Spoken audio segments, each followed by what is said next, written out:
ગીર સોમનાથના વેરાવળમાં નબળી કામગીરીમાં ગેરકાયદેસર ચાલતી કામગીરી અટકાવવા માટે બેઠક યોજાઈ। ગીર સોમનાથ કલેક્ટર દિગ્વિજયસિંહ જાડેજાની સૂચનાથી આરએસસી રાજેશ આલ દેખરેખ હેઠળ વેરાવળ પ્રાંત અધિકારી વિનોદ જોશી દ્વારા ટીમ બનાવી વેરાવળ પોર્ટ એરિયા નબળી ગુણવત્તાની કામગીરી ચાલતી ગેરકાયદેસર પ્રવૃત્તિઓને અટકાવવા માટે કાર્યવાહી હાથ ધરવામાં આવી।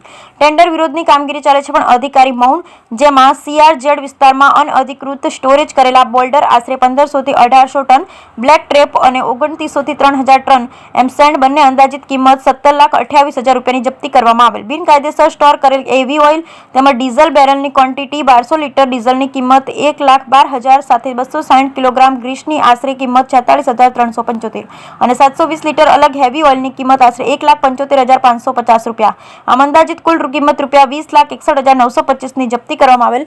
સાથે એક ઓવરલોડ ટ્રકને 12,000 રૂપિયાનો દંડ કરવામાં આવેલ હોવાનું વેરાવળ સમસ્ત ખારવા સમાજના પટેલ જીતુભાઈ મોહનભાઈ કુહાડા દ્વારા જણાવેલ। બ્યુરો રિપોર્ટ સોની યોગેશભાઈ સતીકુંવર વેરાવળ।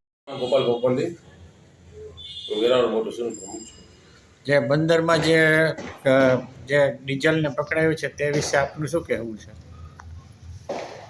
ઘણા સમયથી 2 નંબરનું ડીઝલ અમુક જે એ લોકો સેલ કરે છે, હું એસડીએમ સાહેબને ધન્યવાદ આપું છું। આવા લોકોને પકડ્યા અને આ 2 નંબરનું ડીઝલ છે ને એ સીઝ કર્યું। કારણ 2 નંબરનું ડીઝલ છે એવું છે કે માછીમારને જે ફિશિંગમાં જતા હોય તો 2 નંબરનું ડીઝલ છે એ બહુ નુકસાન કરતું હોય છે।